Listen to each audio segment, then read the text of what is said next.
അപ്പോൾ എന്താവും അത് ഇൻറ്റു ചെയ്തേക്കണ ബി അപ്പുറത്ത് പോകുമ്പോൾ ഡിവൈഡ് ആവും അല്ലേ -ax - c all divided by B. നമുക്കതിനൊന്ന് സ്പ്ലിറ്റ് ചെയ്യാം. എങ്ങനെ സ്പ്ലിറ്റ് ചെയ്യും?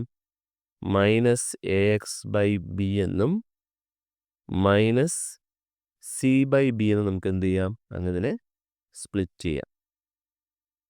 ഒന്നുകൂടെ ചേഞ്ച് ചെയ്യാൻ പോവുകയാണ്. നമ്മുടെ ഇക്വേഷൻ y = mx + c ആണല്ലേ.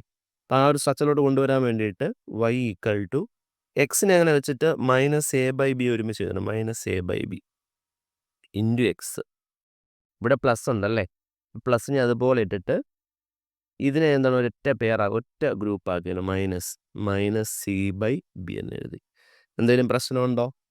y = -a/b into X plus എന്താണ് -c/b എന്നുള്ള ആ ഒരു ഫോർമാറ്റിലേക്ക് എന്ത് ചെയ്ത് കൊണ്ടുവന്നു. അപ്പോൾ ഇവിടെ എം എന്ന് പറഞ്ഞാൽ ഇവിടെ എം എന്ന് പറഞ്ഞാൽ ആരാണ്ടാ? സ്ലോപ്പാണ്. ഇവിടെ എന്താണ് എക്സിൻ്റെ ഫ്രണ്ടിൽ കിടക്കുന്ന ആ ഒരു നമ്പർ ആരാണ്? -a/b അല്ലേ.